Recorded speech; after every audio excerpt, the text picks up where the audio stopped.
So tonight, tomorrow, Christmas Day, is a time of homecoming.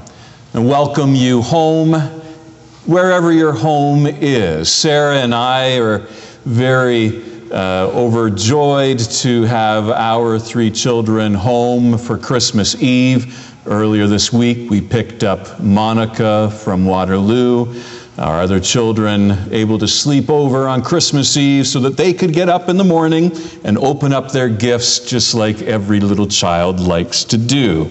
And no doubt you have a child, or you are the child who will be waking up tomorrow morning to your own homecoming. And in addition to the gifts you open, you will be enjoying all of those comforts that come from being back home at your home base. Your favorite food, your favorite people, hopefully, and your remembrance of Christmases past and your making of new memories. The story that we read today doesn't have such a sweet and safe and comforting homecoming. Joseph and Mary are being called home to Joseph's hometown of Bethlehem because of a census being taken. And they have to leave everything they know behind with a baby that is about to be born. There is no comfort food.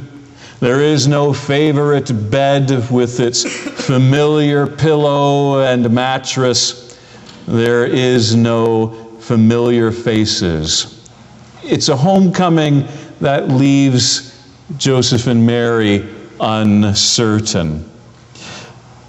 Homecomings, being able to return to our home base, is what helps us as people to feel brave enough to go into the world and to take risks.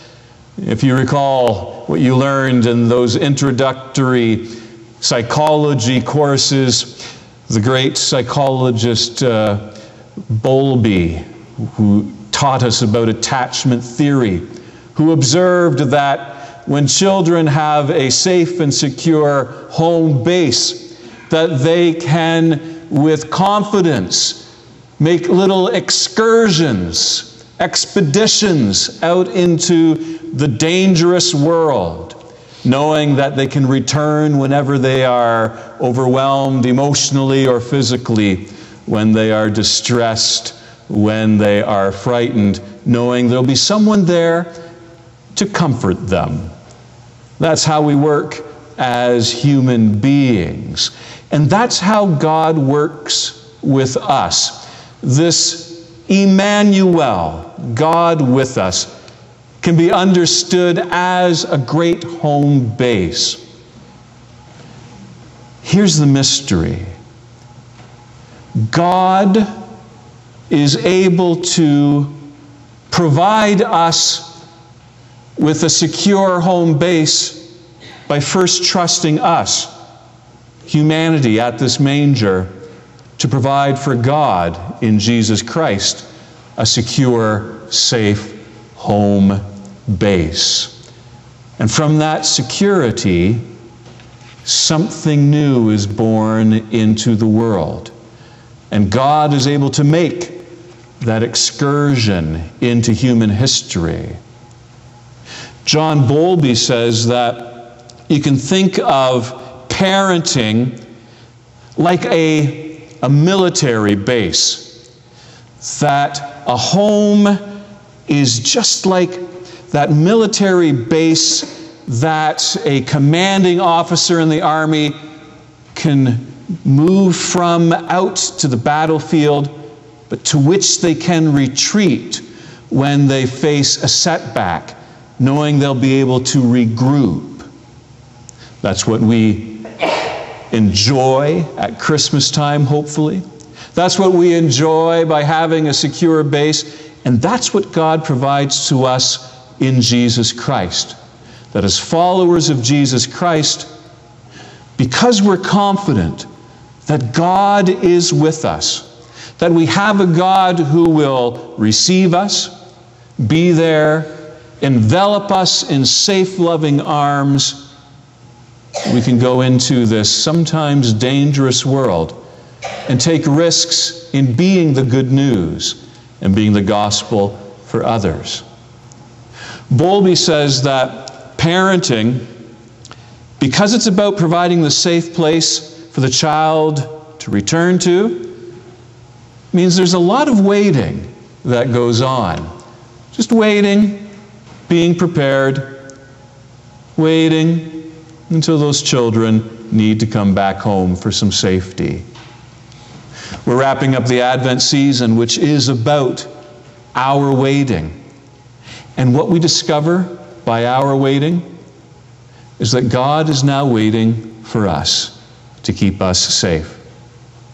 Let me close with a story. I read a delightful account this past week about a man named Matthew Lafleur, 33-year-old man in Louisiana, who since the age of 11 suffered from a rare, debilitating disease, Friedreich's, I believe, ataxia, which causes him to lose sensitivity in his arms and his legs and impacting his speech. And as a consequence, he's unable to pick up things. Things fall out of his hands. He's unable to open doors or to turn light switches on and off. And so recently he received a service dog, a 2-year-old Labrador Golden Retriever mix named Zigo. And Zigo is quite adept at following commands and waiting on Matthew to pick things up, to open doors, and even to make sure the light switches go on and off. And one day early in their relationship, when Matthew had a friend over, the friend was at the back door leading out into the backyard, and for some reason, as he opened the door, Zigo must have heard something in the backyard and out of nowhere bounded out into the backyard and wouldn't come back. Matthew, unable to raise his voice loud enough to call his dog back, his friend saying, "Zigo, get back in here! Zigo, get back in here!" to no avail. Zigo running around looking for whatever mysterious squirrel would have been running around, until his friend was wise enough to say this, "Zigo, where's Matt? Zigo, where's Matt?" And Zigo's ears popped up and he was alert, and he turned around and he bounded back into the house, flopped himself right down where he belonged, beside Matt. And as Matt describes it in the story, Zigo then looked up at Matt with these big doggy eyes, proud of himself for being so obedient, wanting to have some reward, some snack. Having a home base, having a place to return to, a homecoming, it isn't just about a house. It isn't just about a familiar town. It's about the relationships, about knowing who it is that's calling us and who we're to seek. It's about a relationship that makes us safe.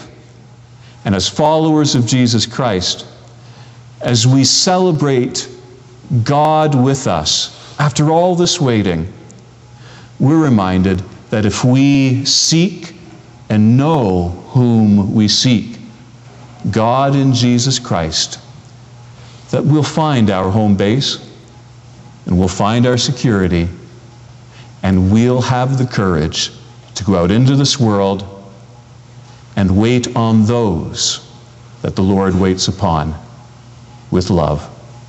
Merry Christmas, and thanks be to God. Amen.